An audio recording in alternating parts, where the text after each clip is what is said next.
갈라디아서 6장입니다. 갈라디아서 6장 11절에서부터 18절까지의 말씀입니다.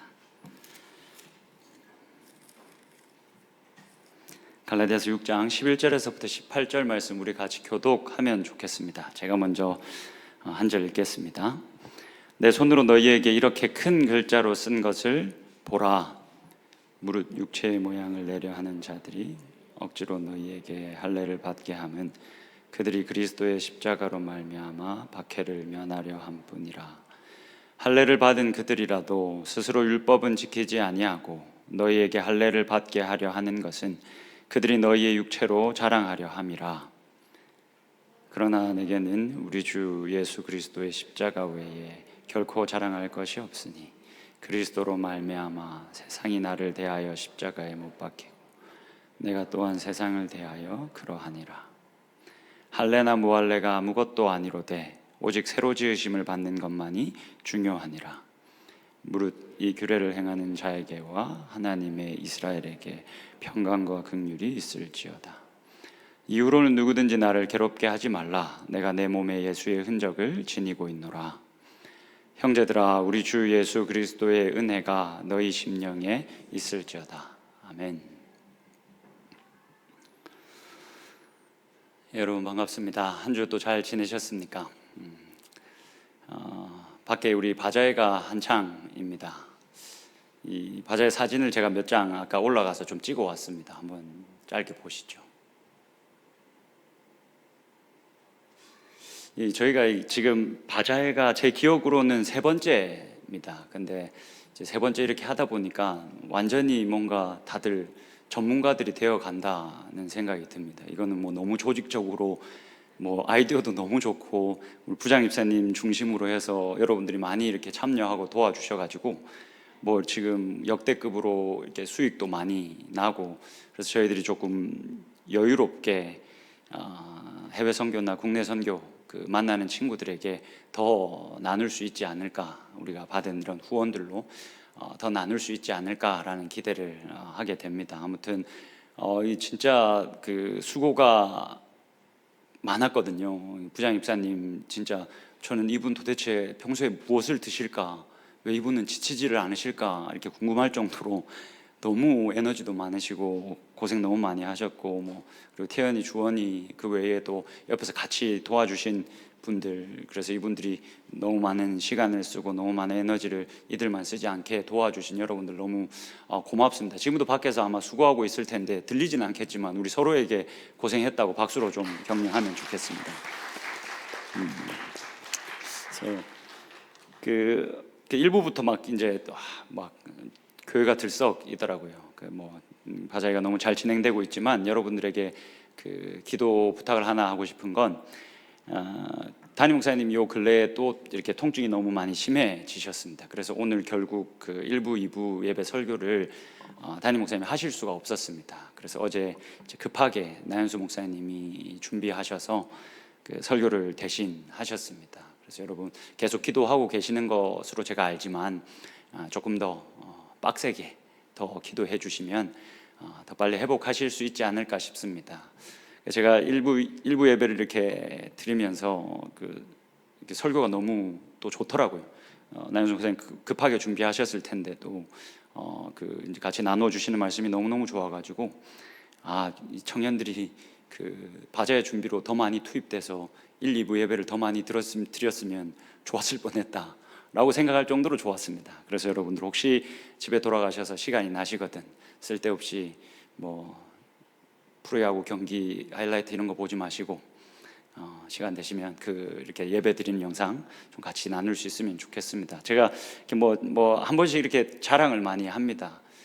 참 제가 같이 하고 있는 여러분들도, 청년분들도 진짜 참 대단하다는 생각을 합니다. 이번에 이 바자회를 보면서도 진짜 능력자들이 많다라는 생각을 했고, 또 우리 목사님들하고 같이 사역하면서 참 좋은 목사님들이다라는 생각을 제가 많이 합니다. 사실 제가 철이 없을 때는 제가 여러 목사님들과 같이 사역을 하지 않았겠습니까? 제가 정말 철이 없고 교만할 때는 어떤 목사님들을 보고는 그런 생각을 했습니다. 왜 저러지? 왜 저러지? 막 이런 생각도 하고 막 그 비판하는 마음이 제 마음에 있기도 했습니다. 근데 저는 여전히 성장하지 못한 모습 그대로인데 우리 같이 섬기고 있는 이 목사님들이 정말 저를 너무 좋은 사람으로 만들어 줍니다. 이게 진짜 비난할 것 하나 없이 너무 좋은 목사님들이다라는 생각이 듭니다. 그래서 여러분들 또 그런 목사님들과 더 많이 교제하고 그분들과 또 말씀을 더 많이 나눌 수 있으면 좋겠습니다. 그래서 다음 주는 최원 목사님이 오십니다. 저희 예배 때 최원 목사님이 오셔서 여러분들 이게 사실은 저도 청년부를 담당하지 않고 교구를 할 때 여러분들하고 이렇게 같이 교류할 시간이 전혀 없었는데 한 번씩 설교하러 올 때가 너무 좋았습니다. 그래서 지금 담임 목사님이 사실 한 달에 한 번은 여러분들에게 와서 이제 말씀을 전해 주셔야 하지만 지금 건강 때문에 이제 그게 여의치 않기 때문에 좀 부목사님들이 한 달에 한 번이라도 돌아가시면서 오셔서 여러분들과 이제 인사도 나누고 말씀으로 이렇게 교제를 할 수 있으면 좋지 않을까 생각합니다. 그래서 자주는 어렵겠지만 어쨌든 다음 주는 저희가 오늘 갈라디아서가 끝이 납니다. 근데 제가 다음 성경을 아직 무엇을 해야 될지 확실히 결정을 못했습니다. 그래서 일단 그걸 좀 고민도 할 겸 최원 목사님이 여러분들에게 말씀을 전해주시면 좋지 않을까 싶어서 다음 주는 최원 목사님이 말씀을 전해주십니다. 그래서 같이 은혜 받을 수 있는 시간이 되면 좋겠습니다. 자, 오늘은 우리가 갈라디아서 마지막입니다. 갈라디아서 마지막 이제 끝인사입니다. 끝인사. 네, 여러분 11절의 말씀을 한번 같이 보시죠. 11절입니다. 바울이 이야기합니다. 내 손으로 너희에게 이렇게 큰 글자로 쓴 것을 보라. 이 무슨 말입니까? 이전까지 바울이 대필해서 이 편지를 썼다는 겁니다. 이게 당시 헬라식 편지의 전형적인 방법이었습니다. 보통의 대필자들이 다 있었습니다. 그래서 바울이 서신의 내용을 불러주고 어떤 사람이 그 내용을 받아서 쓴 겁니다. 근데 이 편지를 마무리하면서 이제 저자가 직접 등판합니다. 그래서 이 마지막 끝인사를 이 갈라디아 교회 성도들에게 주면서 특별히 큰 글자로 강조해서 이제 이 마지막 인사를 갈라디아 성도들에게 전한다라고 이야기를 하는 겁니다. 그래서 오늘 이 바울이 끝맺고 있는 마지막 이 인사를 살펴보면 바울이 이제까지 1장에서부터 6장까지 자신이 힘주어 이야기했던 내용들을 다시 요약하고 있는 모습을 우리가 볼 수가 있습니다. 많은 이야기들을 했기 때문에 다 담을 수는 없겠죠. 그러나 그 중에서 가장 중요한 내용을 마지막에 다시 한 번 더 요약해서 바울이 담아놓고 있습니다. 근데 여러분들 읽어보셔서 알겠지만 바울이 자랑에 대해서 이야기를 합니다. 바울의 대적자들, 이 갈라디아 교회를 어지럽게 해서 바울이 결국은 편지를 써야 되겠다라고 생각을 했죠. 그래서 바울의 이 대적자들, 갈라디아 교회 내에 들어와서 갈라디아 교회 공동체를 어지럽게 했던 자들의 자랑이 무엇인지, 그리고 그 다음 그와 대조적으로 자신의 자랑은 무엇인지에 대해서 다시 글을 써서 요약해서 성도들에게 전달합니다. 여러분들은 어떤 자랑을 주로 하십니까? 우리가 이렇게 살아가다 보면 자주 우리가 자랑을 하게 되지 않습니까? 근데 사실 여러분, 우리가 어떤 자랑을 하고 있느냐, 내가 무엇을 자랑하고 있느냐는 그 사람의 정체성이 무엇인가를 가장 잘 표현하는 수단이 되기도 합니다. 왜 그렇습니까? 자기가 자랑하는 것은 자신 안에 있는 이게 가치 기준에서 가장 높이 있는 것을 자랑스럽게 여기고 그것을 자랑스럽게 여기기 때문에 다른 사람들에게 자랑하려고 하지 않습니까? 그래서 그 사람이 자랑을 무엇을 하고 있는가, 무엇을 자랑하는가를 잘 들어보면 그 사람이 어떤 사람인가, 그 사람은 자기 정체성을 어떻게 확립하고 있는가를 우리는 알 수가 있습니다. 여러분, 우리는 어떤 것을 자랑하며 살아가나요? 우리가 이 고민을 같이 하면서 바울의 대적자들은 어떤 자랑을 했고, 그리고 바울의 자랑은 무엇이었는지 우리가 차례대로 좀 같이 살펴보면 좋겠습니다. 자, 이 바울의 대적자들의 자랑이 중요합니다. 이 사람들은 무엇을 자랑했습니까? 우리가 지금 갈라디아서 1장에서부터 6장 마지막까지 꼼꼼하게 다 살펴왔습니다. 여러분들, 이 바울의 대적자들은 무엇을 자랑하며 살았습니까? 무엇을 이들이 자랑했는지 알려면 이들이 갈라디아 교회 이방인 성도들에게 왜 할례를 강요했는지, 왜 할례를 요구했는지에 대해서 알아야 합니다. 여러분, 이 부분 때문에 바울이 화가 나서 갈라디아서를 썼죠. 바울의 대적자들이 갈라디아 교회 이방인 성도들에게 뭐라고 말했습니까? 너희들이 예수를 믿는 거 너무 좋아. 그런데 그것만으로는 부족해. 유대인과 같이, 우리와 같이 할례도 행하고 안식일도 지키고 그렇게 율법을 지켜야 하나님께 온전히 받아들여질 수 있고, 그래야 하나님이 우리를 완전히 사랑하셔. 믿는 믿음만으로는 부족해 라고 가르쳤거든요. 이 소식을 듣고 바울이 너무 화가 나서 이것은 바른 복음이 아니다 라고 말하면서 이 편지를 쓴 겁니다. 그래서 우리가 오늘 이 바울의 대적자들의 자랑이 도대체 무엇이었을까를 명확히 하기 위해서는 이들이 왜 갈라디아 교회 이방인 성도들에게 할례를 요구했는가를 다시 되짚어 봐야 합니다. 일단은 12절의 말씀을 같이 좀 보시죠. 12절입니다. 여러분들이 한번 읽어주시겠습니까? 같이 읽겠습니다. 시작.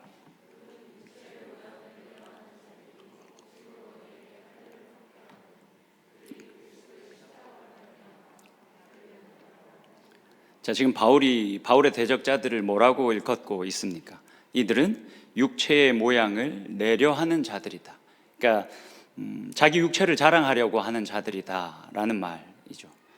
이들의 육체에는 어떤 흔적이 있었습니까? 할례라는 흔적이 있었습니다.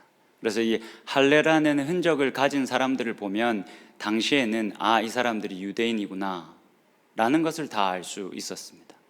그러니까 유대인들은 이 할례라는 육체의 표식을 자신들의 자부심으로 삼았습니다.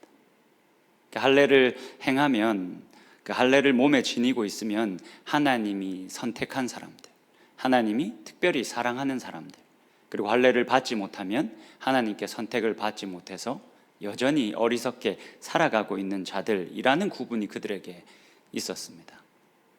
그러니까 일종의 우월감, 그 할례가 이 유대인으로서 그리스도인 된 사람들에게까지, 그리고 모든 유대인들에게 그 우월감을 가져다 줬습니다. 우리는 하나님으로부터 선택을 받은 자들이다. 그래서 바울이 그들을 일컬어서 이들은 육체의 모양을 내려하는 자들이다. 그러니까 육체에 있는 그 할례의 표식을 가지고 육체를 자랑하려고 하는 자들이다라고 이야기합니다. 그러면서 이제 12절을 보시면 이들이 왜 이방인 그리스도인들에게 할례를 요구했는지에 대해서 이야기합니다. 첫 번째입니다. 이들이 이방인 그리스도인들에게 할례를 요구한 이유는 박해를 피하려 함이었습니다. 여러분, 이 말이 무슨 말이냐면 당시에는 여러분, 이 유대라는 나라가 로마의 지배를 받고 있었지 않습니까? 그래서 여러분들 이 이야기 들어보셨을 텐데 그 열심당이라는 사람들이 있었습니다. 이 열심당이라는 사람들은 어떤 사람들이냐면 당시에 이들을 일컬어서 강도들이라는 별명이 붙어 있었습니다. 이게 민족주의자들입니다. 근데 굉장히 폭력적인 민족주의자들이었습니다. 그래서 로마로부터 독립을 쟁취해내기 위해서 이 사람들이 폭력을 계속 일삼았습니다. 그래서 자신의 동족들 중에서도 로마인들과 결탁하고 혹은 이방인들과 교류하는 사람들을 향해서 계속 공격했습니다. 이 사람들의 본부가 이 갈릴리 지역으로 알려져 있거든요. 거기에서 모여 있으면서 어떤 사람들이, 어떤 단체가 로마와 결탁하고 이방인들과 교류한다 싶으면 찾아가서 그들을 공격하곤 했습니다. 근데 여러분, 이렇게 예루살렘 외에 흩어져 있는 이방 땅에 있는 유대인으로서 그리스도인 된 사람들이 대부분 이방인으로서 그리스도인 된 사람들, 즉 이방인들과 교류를 자주 하며 살았지 않습니까? 그래서 이 유대인으로서 그리스도인 된 사람들도 이 열심당원들의 공격 대상 중 하나였습니다. 아마 이들로부터 오는 박해를 이야기하는 걸 겁니다. 그래서 이들이 이 박해를 면하려고 뭐 했습니까? 이방인들을 유대인과 같이 할례 행하라고 한 겁니다. 그래서 이 이방인들이 유대인과 같이 되면 그 박해를 면할 구실이 생기기 때문에 박해를 면하려고 이방인들에게 할례를 이들이 요구했다고 우리가 볼 수가 있습니다. 이들이 어떤 박해를 받았는가에 대한 어떤 역사적인 재구성보다 훨씬 더 중요한, 우리가 지금 기억해야 될 사실은 이겁니다, 여러분. 십자가는 어디서나 언제나 누구에게나 세상 속에서는 미련한 것이고 어리석은 것이고 거치는 것이라는 겁니다. 세상은 이 십자가를, 그리고 십자가를 따라 걷고 있는 사람들을 미워하는 게 당연하다라는 사실을 우리는 기억해야 합니다. 그래서 예수님이 우리들에게 너희들을 세상이 싫어하는 것, 미워하는 것, 이것을 너희들이 이상히 여기면 안 된다, 이건 당연한 거다라고 예수님이 말씀하셨죠. 그래서 이 십자가가 모든 이들에게 언제든지 거치는 것이다 라는 걸 여러분, 제가 제 말로 잘 설명하고 싶으나 이게 제 표현력이 너무 부족해서, 팀 켈러 목사님이 이 모든 영역 속에서 십자가는 거치는 것이다 라는 말을 너무 잘 해주셔가지고 제가 그 글을 그대로 가져왔습니다. 이거 한번 보시죠, 같이. 제가 좀 읽어보겠습니다. 바울은 이미 복음 전파가 인간의 마음에 매우 거슬린다고 말했다. 모든 인간들에게 이 십자가는 걸리적거리는 것이고 사람들이 싫어하는 것이다 라는 것을 갈라디아서 5장 11절과 12절에 이미 이야기했다라는 겁니다. 사람들은 자신이 너무 연약하고 죄가 많아 구원에 아무런 기여도 할 수 없다는 말을 듣는 것을 모욕적으로 느낀다. 복음은 진보적인 성향의 사람들에게는 불쾌하게 느껴진다. 왜냐하면 복음은 오직 십자가를 통해서만 구원을 받을 수 있다고 주장하기 때문에 편협하다고 비난받는다. 보수적인 성향의 사람들에게도 복음은 불쾌하다. 왜냐하면 복음은 십자가 없이는 선한 사람도 악한 사람과 마찬가지로 공경에 처해 있다고 말하기 때문이다. 그러니까 여러분, 우리가 어떤 지금 이 시대에서 또 이 이념을 가지고 진보와 보수로 인간 전부를 나눌 수 있지 않습니까? 근데 이 십자가는 진보 쪽 사람들에게도 불만족스럽고 보수 쪽 사람들에게도 불만족스러운 것이다 라고 이야기를, 그러니까 팅켈러 목사님은 모두에게 거치는 것이다 라고 이야기를 이렇게 하는 거죠. 궁극적으로 복음이 거슬리는 이유는 십자가가 모든 자기 구원 방식을 거스르기 때문이다. 그러니까 사실 기독교를 제외한 모든 종교, 그리고 종교를 가지고 있지 않은 모든 사람들도 자기 스스로 구원을 얻으려고 하고 있죠. 근데 이 십자가는 그런 자기 스스로 구원을 얻으려고 하는 모든 방식과 대치됩니다. 그래서 세상은 십자가를 싫어한다라고 이야기를 하는 거죠. 십자가는 본질적으로 거슬리는 것이다. 그리고 우리는 그 거슬림을 먼저 직면해야만 비로소 그 달콤함을 이해할 수 있다. 여러분, 바울이 고린도전서 1장 18절에서 이렇게 말했습니다. 십자가의 도가 멸망하는 자들에게는 미련한 것이요 구원을 받은 우리들에게는 하나님의 능력이다 라는 이야기를 바울이 합니다. 그러니까 세상에 속해 있는 사람들에게 그 세상 속에서 십자가를 바라보면 이거는 너무나 미련하고 어리석고 거치는 것이다 라는 걸 이야기하고 있는 겁니다. 근데 그게 아니라 하나님 나라 안에서 십자가를 바라보면 그것은, 이 십자가는 미련한 것도 아니고 오직 하나님의 능력이고 예수 그리스도가 영광을 얻으신 방식이다 라는 이야기를 하고 있는 거죠. 자, 두 번째입니다. 왜 이 바울의 대적자들이 이방인들에게 할례를 요구했는지 두 번째 이유입니다. 13절을 같이 보겠습니다. 할례를 받은 그들이라도 스스로 율법은 지키지 아니하고 너희에게 할례를 받게 하려 하는 것은 그들이 너희의 육체로 자랑하려 함이라. 두 번째 이유가 무엇입니까? 이들이 이방인들이 할례를 행한 것으로, 그래서 이방인들의 그 육체를 가지고 자기들의 자랑으로 삼으려고 했다라고 이야기를 하고 있는 겁니다. 그러니까 첫 번째는 박해를 면하려고 이방인들에게 할례를 요구했고, 두 번째는 이방인들이 할례를 행한 그 육체를 가지고 자기들의 자랑으로 삼으려고 이들에게 할례를 요구한 겁니다. 여러분, 왜 이것이, 이방인들이 할례를 행하면 왜 이것이 유대인으로서 그리스도인 된 사람들의 자랑이 되겠습니까? 이게 이 유대인으로서 그리스도인 된 사람들에게는 자랑이 될 수밖에 없었습니다. 일단 첫 번째로 유대 사회 내에서 자랑이 됐습니다. 유대 사회 안에서는 여러분 지금의 그 서구 사회를 보면 그 백인 우월주의 사상이 있지 않습니까? 그것과 아주 비슷한 유대인 우월주의의 사상이 유대인 이 사회 전체에 있었습니다. 그래서 이 유대인들이 이방인들을 유대인과 같이 따르게 하면 이 유대인들에게 너무 큰 자랑이 되는 겁니다. 유대 사회 내에서 이방인들이 할례를 행했다라는 것은 이들에게 큰 자랑이 됩니다. 근데 여러분 그뿐만이 아닙니다. 갈라디아 교회 공동체 안에서도 이것은 유대인들의 자랑이 되는 겁니다. 왜 그렇습니까? 이방인들이 유대인들을 따라 할례를 행하면 무엇이 드러나는 겁니까? 이방인들보다 유대인들이 우월하다는 것이 드러나는 겁니다. 그러니까 이방인들이 할례를 한두 사람 행하는 것을 통해서 이 유대인으로서 그리스도인 된 사람들은 우월감을 넌지시 가졌을 겁니다. 그들을 바라보면서 역시 우리가 이 사람들보다 우월한 존재야 라고 여기면서 거기서 그 약간의 약간보다 더 클 수 있지만 어떤 행복을 얻을 수 있었을 겁니다. 내가 이들보다는 나은 존재야 라는 생각을 하면서 말입니다. 그러면 여러분, 우리가 아까 이 말씀을 시작하면서 자랑은 그 사람의 정체성을 표현하는 수단이 될 수 있다라고 말씀을 드렸습니다. 이게 자신의 육체의 모양을 자랑하고 그렇게 할례를 행하는 이방인들을 보면서 그것을 자랑으로 삼는 이 바울의 대적자들은 어떤 존재들입니까? 어떤 사람들입니까? 여러분, 이거 제가 몇 주 전 설교에서 가지고 왔던 그 글인데 이거를 같이 한번 다시 보시죠. 여러분들이 한번 기억하실지 모르겠습니다. 여러분들이 한번 읽어주시면 좋겠습니다. 같이 읽겠습니다. 시작.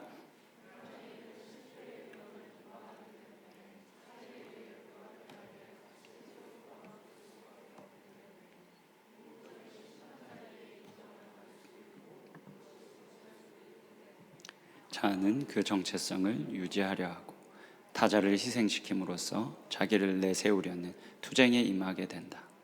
이런 경향은 배제의 땅으로 나아가는 문을 연다. 여러분, 이들이 어떤 사람들입니까? 타인을 희생시키면서 자신의 정체성을 확립하려고 하는, 자신의 자아를 긍정하고 싶어하는 사람들입니다. 여러분, 왜 그리고 이들뿐만이 아니라 세상에 있는 사람들이 대부분 다 타인을 희생시키면서 자신의 자아를 긍정하려고 할까요? 스스로 구원을 얻으려고 하기 때문에 그렇습니다. 여러분, 자신 스스로 구원을 얻으려면 적어도 남들보다 나아야 할 거 아닙니까? 여러분, 이게 합리적인 사고이지 않습니까? 자신이 스스로 구원을 얻으려고 하면 그래도 남보다는 내가 나아야, 다른 누군가보다는 내가 나아야 구원을 얻을 수 있을 거 아닙니까? 그래서 이 바울의 대적자들은 이렇게 자랑하면서 스스로 구원을 얻으려 했던 겁니다. 이방인들을 바라보면서 은근슬쩍 우월감을 가지면서 그래, 나를 하나님이 너무너무 사랑하셔, 내가 이런 조건을 가지고 있기 때문에 하나님께서 나를 받으시기에 합당해 라는 생각을 가지고 있었다는 겁니다. 그래서 바울은 이야기합니다. 복음이 아닙니다. 이것은 기독교가 아닙니다. 당신들이 그렇게 생각하고 있다면 이건 기독교도 아니고 복음도 아닙니다 라고 말하면서 엄청난 화를 이 갈라디아서에서 쏟아내고 있는 겁니다. 그렇다면 여러분, 바울의 자랑은 무엇이었겠습니까? 바울은 무엇을 자랑하며 살았습니까? 14절의 말씀을 같이 보겠습니다. 14절입니다. 바울은 말합니다. 그러나 내게는 우리 주 예수 그리스도의 십자가 외에 결코 자랑할 것이 없으니 그리스도로 말미암아 세상이 나를 대하여 십자가에 못 박히고 내가 또한 세상을 대하여 그러하니라. 바울의 자랑은 여러분들이 잘 아는 것처럼 하나밖에 없었습니다. 십자가였습니다. 왜 십자가가 바울에게 자랑이었습니까? 세상이 나를 대해서 십자가에 못 박혔기 때문에 그렇습니다. 그러니까 세상이 바울에게서 있는 그대로 예수 그리스도가 십자가를 지시고 3일 만에 그 죽음을 깨고 부활하신 것 때문에 세상이 끝나버린 겁니다. 바울이 이전에 몸을 담고 살아갔던 그 세상이 바울에게서 끝이 났습니다. 그래서 지금 바울은 완전히 새롭게 지으심을 받고 하나님께서 통치하시는 하나님 나라 안에 거해 살아가고 있는 겁니다. 그래서 이제는 더 이상 그 이전 세상에서 내가 해놓은 어떤 업적이나 내가 가지고 있는 능력을 통해서 타인과 비교하며 어떨 때는 우월감을 가지고 어떨 때는 열등감을 가지는 이 일이 바울에게서 완전히 끝나버린 겁니다. 이게 완전히 사라져 버린 겁니다. 그래서 바울이 빌립보서에서 이렇게 말합니다. 여러분 빌립보서의 말씀을 좀 한번 보시죠. 바울이 말합니다. 나는 8일 만에 할례를 받고 이스라엘 족속이요 베냐민 지파요 히브리인 중에 히브리인이요 율법으로는 바리새인이요 열심으로는 교회를 박해하고 율법의 의로는 흠이 없는 자라. 그러나 무엇이든지 내게 유익하던 것을 내가 그리스도를 위하여 다 해로 여긴다. 여러분 바울은 유대 사회 내에서 그 누구보다도 귀한 업적을 많이 쌓고 그 누구와 비교할 수 없는 능력을 가지고 있던 사람이었습니다. 히브리인 중에는 히브리인이었고 율법에 아주 능통해서 바리새인이 된 사람이었습니다. 이전에는 바울이 이런 업적과 커리어를 가지고 다른 사람들과 비교하며 많은 우월감을 느끼고 그것을 행복이라 여기며 살았을 겁니다. 근데 지금 바울이 뭐라고 말합니까? 이제 이것을 내가 다 해로 여긴다라고 말합니다. 근데 여러분 바울이 해로 여긴다라는 것은 자신의 능력이나 자신의 어떤 커리어 이 업적들을 말하는 게 아닙니다. 그건 너무너무 귀한 거죠. 지금 바울이 해로 여긴다는 것이 무엇입니까? 정확하게 말하면 내가 가지고 있는 업적과 능력으로 다른 사람과 비교하며 그것으로 내 정체성을 삼으려고 했던 것, 그것으로 내가 하나님께 더 사랑을 받고 완전히 사랑받는 존재다라고 그렇게 자기 정체성을 확립하려고 했던 것, 이것은 너무너무 해로운 것이었다. 이게 좀 거칠게 말하면 쓰레기 같은 거였다. 내가 쌓아온 커리어나 내 능력 이게 해가 아니라 그것으로 타인과 비교하며 우월감을 가지고 그걸 나라고 정의했던 그 삶, 그건 너무 해로운 삶이었다. 그것은 쓰레기 같은 삶이었다라고 바울이 이야기를 하고 있는 겁니다. 여러분 오늘 설교의 이제 핵심 질문입니다. 그리고 저희가 갈라디아서를 지금까지 계속 묵상하면서 여러분들과 나누고 싶은 가장 중요한 질문입니다. 여러분 성경은 이야기합니다. 이 십자가가 너무 영광스럽고 이 십자가만이 우리의 자랑이 된다고 성경은 계속해서 우리들에게 이야기합니다. 그런데 여러분 왜 우리에게는 때때로 이 십자가가 우리의 마음을 너무 무겁게 하고 사실 이 십자가라는 것을 피할 수 있으면 피하고 싶은 것일까요? 물론 여러분들 마음에 지금 이 십자가가 너무 큰 자랑이면 여러분 지금 나가셔도 됩니다. 근데 여러분 뭐 이렇게 요 근래에 안 좋은 일들이 많이 있습니까?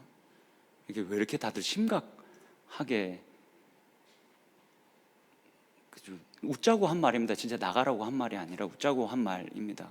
너무 심각하게들 뭐 중요한 내용이라 심각하게 들어주셔서 알겠습니다. 그만하겠습니다. 여러분 여하튼 여러분 우리들에게 왜 때때로 이 십자가가 너무 부담스럽고 좀 피하고 싶고 아니면 좋겠고 한 것일까요? 왜 우리는 바울처럼 이렇게 당당하게 이렇게 떳떳하게 십자가만이 나의 자랑입니다 라고 말하는 것이 이렇게 조금은 어려울까요? 여러분 이 질문에 우리가 좀 답을 해볼 수 있는 시간이 되면 좋겠습니다. 여러분 그 제자훈련 이제 마무리가 되고 있습니다. 거의 뭐 이제 끝을 향해 가고 있는데 그 제자훈련 하고 계시는 분들 숙제가 있는 거 아시죠? 예수 왕의 복음, 매튜 베이츠가 쓴 예수 왕의 복음을 여러분들이 다 읽고 독후감을 꼭 내셔야 됩니다. 오늘 그 책 이야기를 잠깐 좀 하려고 합니다. 여러분 그 예수 왕의 복음이라는 책에서 매튜 베이츠가 그 영광의 본질에 대해서 이야기를 합니다. 우리가 영광이라는 것을 혹은 명성 이런 것들을 생각할 때 이 영광이라는 것에는 두 가지 측면이 있다라고 이야기하는데, 여러분 그 글을 한번 같이 보시죠. 영광에는 두 가지 측면이 있는데, 첫 번째는 본질적인 영광이 있고 두 번째는 인정되는 영광이 있습니다. 첫 번째 본질적인 영광은 이런 겁니다. 타고난 선천적 가치, 진정한 가치를 가리킨다. 객관적이며 대상에 변하지 않는 고유한 특성의 토대를 둔 가치이다. 여러분, 이거 베이츠가 이 이야기를 하면서 물과 금을 예로 듭니다. 그러니까 물과 금의 본질적인 영광, 가치는 무엇입니까? 물은 액체고 금은 고체다. 그리고 물은 용매고 금은 용매가 아니다. 이게 이제 물과 금이 가지고 있는 본질적인 영광, 이게 훼손되지 않고 바뀌지 않는 그 가치입니다. 그런데 두 번째는 인정되는 영광도 있다는 겁니다. 인정되는 영광이 무엇이냐면 상황적 가치, 인식되는 가치를 가리킨다. 주관적으로 부여된 가치를 뜻하며 대상에 변하지 않는 고유한 특성이 나에게 혹은 내가 속한 사회에서 얼마나 바람직한 것으로 여겨지는지에 따라 부여되는 가치이다. 여러분, 이 본질적인 영광은 훼손되지 않습니다. 바뀌지 않습니다. 근데 이 인정되는 영광, 영광의 주관적인 측면은 바뀔 수 있습니다. 어떻게? 우리가 속해 있는 어떤 공동체나 내가 지금 따르고 있는 문화에 따라 달라질 수 있습니다. 예를 들면 이런 거죠. 여러분, 우리가 사막에서 한 달간 물이 없이 헤매고 있다라고 생각해 보십시오. 그러면 여러분들에게 물이 귀합니까? 금이 귀합니까? 이게 사막이 아니었으면 당연히 금이 귀하겠죠. 근데 이 사막에서 우리가 물 없이 한 달 헤매고 있으면 금보다 물이 훨씬 더 귀한 가치를 가집니다. 이게 이제 그 영광의 주관적인 가치인 거죠. 여러분, 십자가도 마찬가지입니다. 십자가의 이 본질적인 영광은 훼손되거나 바뀌지 않습니다. 이건 하나님께서 승리를 얻으신 방식이자 예수 그리스도가 영광을 얻은 통로입니다. 이 본질적인 이 십자가의 영광은 이게 훼손되지 않습니다. 근데 이 십자가가 가지는 인정되는 영광, 주관적인 측면은 충분히 바뀔 수 있습니다. 어떤 사람이 세상에 깊이 발을 들이고 그 세상 속에서 깊이 살아가고 있으면 이 십자가는 바울이 말합니다. 멸망하는 자들에게는 미련한 것이다. 근데 어떤 사람이 이 세상에서 벗어나서 하나님 나라 안에 들어가 깊이 살고 있으면 구원을 받은 자들에게는 하나님의 능력이다. 그가 어디에 속해 살아가느냐에 따라서 이 십자가가 가지고 있는 영광의 주관적인 측면이 이렇게나 많이 달라진다. 어디에 속해 살아가느냐에 따라서 우리가 충분히 십자가의 영광을 가릴 수 있다 라고 이야기를 합니다. 그래서 매튜 베이츠가 우리들에게서 너무 많이 훼손되고 잃어버린 이 십자가의 그 인정되는 영광, 주관적인 측면을 살려내려고 한 이야기를 이제 끌어옵니다. 여러분, 그 C.S. 루이스라고 여러분들 잘 아실 겁니다. 극작가죠. 근데 사실 이분은 워낙 유명하기 때문에 여러분도 적어도 한 권 정도는 이분의 글을 읽으셨을 거라 생각합니다. 순전한 기독교 이런 책들은 너무너무 유명한 책이죠. 네, 이분이 쓴 여러 글들을 보면 이분이 가지고 있는 신학적 상상력이 굉장히 뛰어납니다. 어떻게 보면 그가 보여준 신학적 상상력의 이 집합체가 나니아 연대기일 수 있죠. 매튜 베이츠가 C.S. 루이스가 쓴 이 천국과 지옥의 이혼이라는 책을 가져와서 이야기를 풀어갑니다. 사실 저도 이 책은 읽지는 못했습니다. 근데 이 책에서 나오는 이제 천국에 대한 이야기를 베이츠가 잠깐 합니다. 근데 이 C.S. 루이스가 말하는 이 천국은 그가 신학적 근거를 튼튼히 하고 그 위에서 신학적 상상력을 발휘해서 이야기로 풀어내고 있는 겁니다. 이게 진짜 천국이다 이렇게 생각하시면 안 됩니다. 아주 신뢰할 만하지만 그의 신학적 상상력은 그가 신학적으로 상상력을 동원해서 이야기로 푼 겁니다. 여기서도 이제 그런 이야기가 등장을 하는데, 루이스가 버스를 탑니다. 영국의 작은 이 회색빛 어떤 도시에서 이제 버스에 올라탑니다. 근데 그 버스가 갑자기 막 하늘을 날아서 어떤 광채를 지나서 천국에 도착합니다. 그래서 같이 버스에 타고 있던 사람들이 우왕좌왕합니다. 한번 상상해 보십시오. 우리가 버스를 같이 탔는데 막 선교 가려고 버스 탔는데 그 도착지가 천국입니다. 난 아직 굿바이를 못 했는데 내가 아직 죄 지은 게 너무 많은데 너무 당황스러울 거 아닙니까?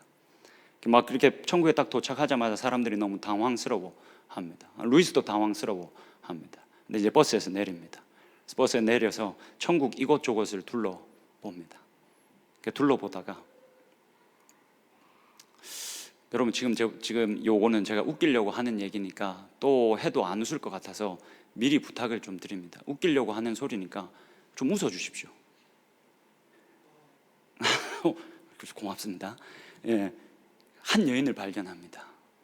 근데 그 여인에게 뒤에서 후광이 팍 비치는 겁니다. 마치 여러분들의 모습과 같이 막 후광이 팍 비치는 겁니다. 그래서 이제 루이스가 묻습니다. 자신의 안내자에게 묻습니다. 저 여인이 도대체 누굽니까? 저 여인 너무 특별해 보이는데 저 여인이 누굽니까? 그러니까 여러분, 그 남자의 본성은 어쩔 수 없습니다.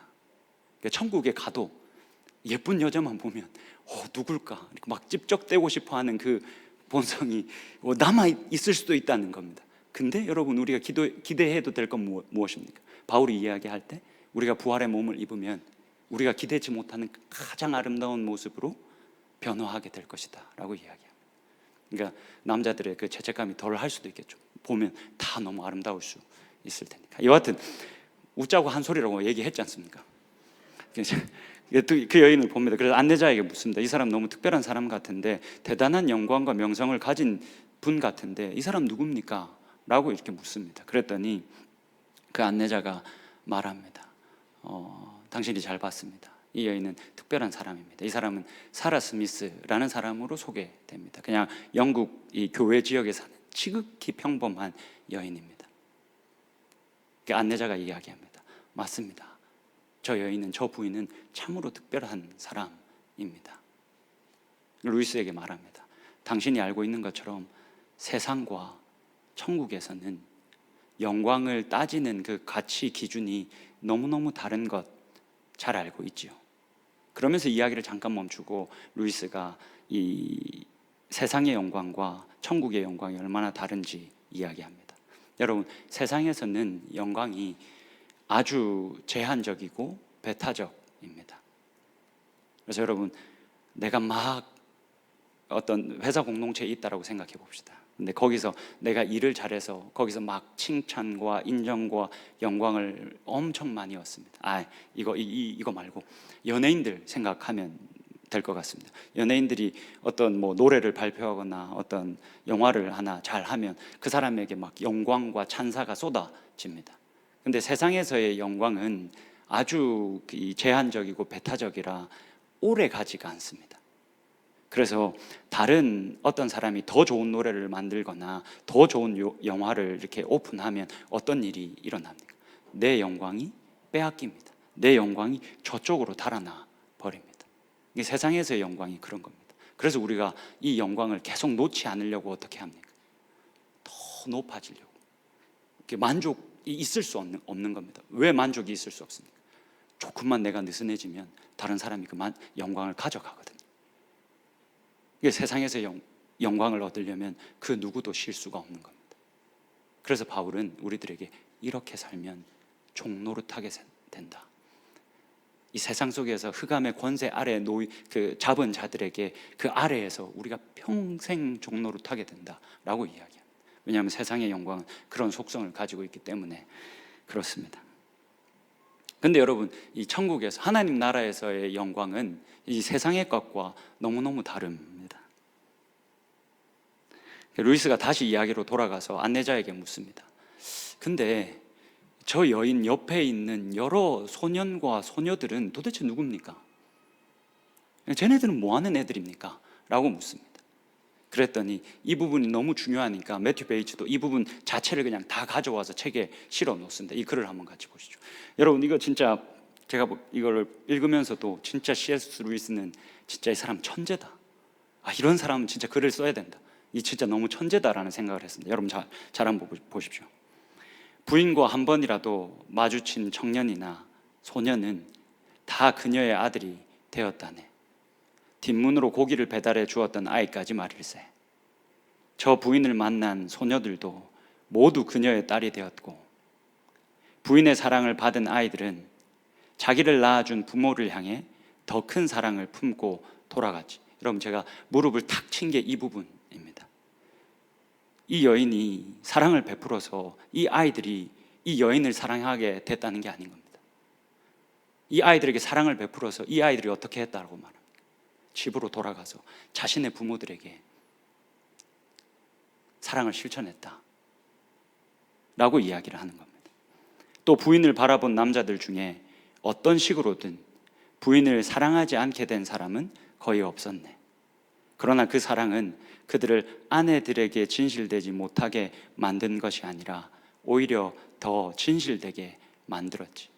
여러분, 만약 이게 이 여인이 이 아이들에게 사랑을 베풀어서 이 아이들이 이 여인을 너무너무 사랑했다네, 혹은 이 여인이 어떤 남자들에게 사랑을 베풀어서 이 남자들이 이 여인을 너무너무 사랑했다네 라고 말했으면 나는 이 글에 감동하지 않았을 겁니다. 근데 C.S. 루이스가 뭐라고 말합니까? 그렇게 사랑을 베풀고 그렇게 이들을 위해서 손해보고 이들을 위해서 이들을 섬겼더니 이들이 돌아가서 부모를 공경하고 돌아가서 자기 집에 있는 아내를 사랑했다 라고 말합니다. 여러분, 이게 기독교가 영광을 얻는 방식입니다. 여러분, 예수님이 그렇게 하시지 않았습니까? 예수님이 십자가에서 죽으셨습니다. 타인을 위해서, 다른 사람을 회복시키시려고, 다른 사람을 죽음에서 건지시려고, 우리를 죽음에서 이 생명으로 옮겨 놓으시려고 자신이 십자가에서 죽으셨습니다. 그리고는 그렇게 자신의 것을 자신의 생명을 내어 주셨기 때문에 3일 만에 다시 살아나셔서 영광을 얻으셨습니다. 여러분, 하나님 나라 안에서의 영광은 이렇게 풍성합니다. 그리고 하나님 나라 안에서의 영광은 다른 사람이 가지고 있는 그 영광을 내 것으로 가져와서 얻고 누리게 되는 것이 아니라 오히려 정반대로 내가 아니라 다른 사람을 영광스럽게 하고 그 사람을 온전히 회복시키면 그 영광이 가지고 있는 이 풍성함이 너무너무 커서 이 사람을 영화롭게 하면 결국에는 나도 영광스러워지는 일이 천국에서는 일어납니다. 여러분, 이게 십자가가 가지고 있는 역설입니다. 그리고 이게 바울이 이제는 내가 십자가만 자랑한다, 십자가 외에는 내가 더 이상 자랑할 것이 없다. 왜냐하면 십자가 외에는 당최 영광을 얻을 수 있는 방법이 없기 때문에 그렇습니다. 여러분, 남의 것을 빼앗아서라도 영광을 얻으려 하면 여러분, 그 영광은 절대 순간적으로 내게 있을 수 있습니다. 그래서 아주 기분이 좋을 수 있습니다. 아주 순간적으로 만족을 내게 줄 수 있습니다. 근데 금방 그게 달아나는 것을 여러분들 경험할 수 있을 겁니다.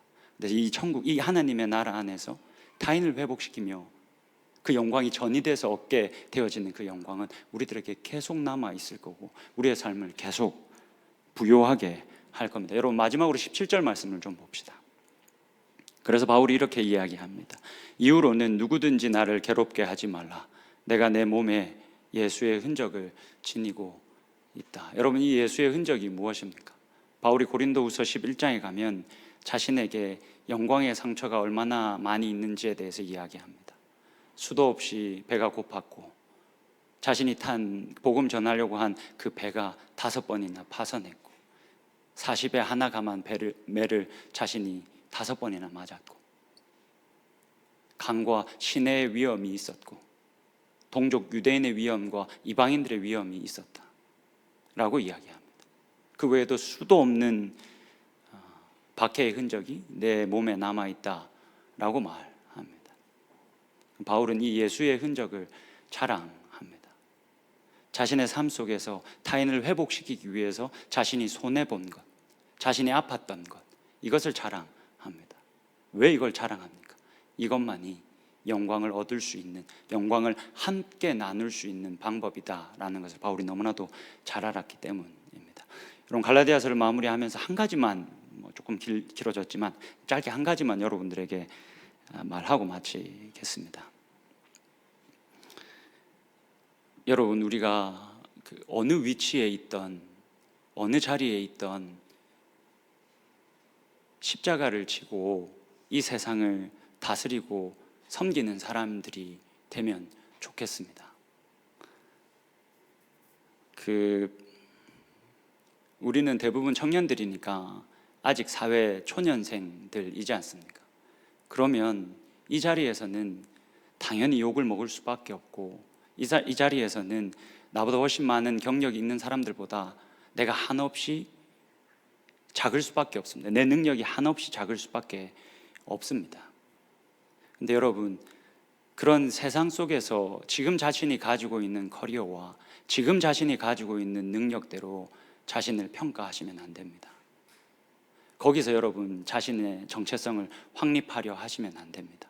내가 이런 허드렛 일이나 하고 있고 이런 심부름이나 하고 있으니 나는 뭐 그런 사람이야.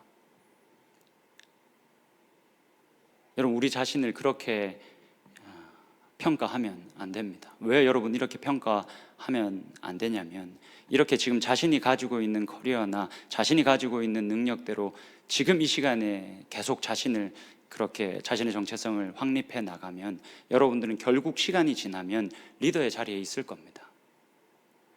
여러분 뭐 군대 다녀와 봐서 아시지 않습니까? 1, 2병 때 뭐 상병 병장들 보면 엄청 대단해 보이지 않습니까? 그것과 같습니다. 어차피 시간 지나면 여러분들 다 여러분들이 있는 그 전문적인 그 영역 아래에서 어떻게든 다 어떤 모습으로든 다 리더의 자리에 있을 겁니다. 근데 어렸을 때부터 그냥 내가 가지고 있는 커리어나 능력을 가지고 자신의 정체성을 확립하면 이런 사람들이 대부분 다 괴물이 됩니다. 시간이 지나서 이제 내가 리더의 자리에 온 겁니다. 그러면 이 사람이 뭐 하겠습니까? 내가 이만큼 능력을 가졌으니, 내가 이만한 커리어를 가졌으니 이제는 아래에 있는 사람을 찍어 눌리는 겁니다.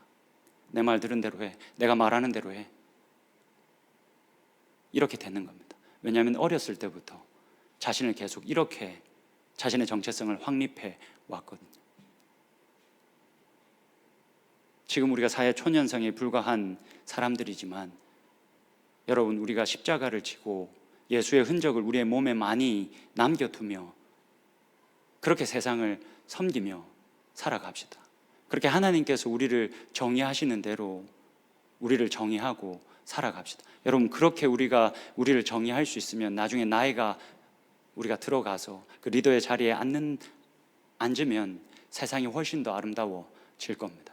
여러분들 때문에 세상이 훨씬 더 아름다워질 겁니다. 어떤 사람을 함부로 업신여기지 않고 그 사람을 존중하고 존경하고 함께 영광을 공유하고 함께 즐거워하는 그런 세상이, 그런 공동체가 여러분들이 속한 모든 공동체 속에서 일어나는 일이 생길 겁니다. 근데 그게 되려면 지금부터 우리가 우리의 정체성을 십자가 안에서, 예수 그리스도 안에서 발견할 수 있어야 합니다. 자신이 절대 능력 없다, 쓸데없다라고 생각하지 마시고 이 세상을 회복하라고 보내셨다, 내가 십자가를 지며 이 세상을 회복하며 살아야 한다라는 사실을 여러분들이 반드시 기억하고 그렇게 살아갈 수 있는, 그렇게 세상을 아름답게 섬겨나갈 수 있는 저와 여러분이 되면 좋겠습니다.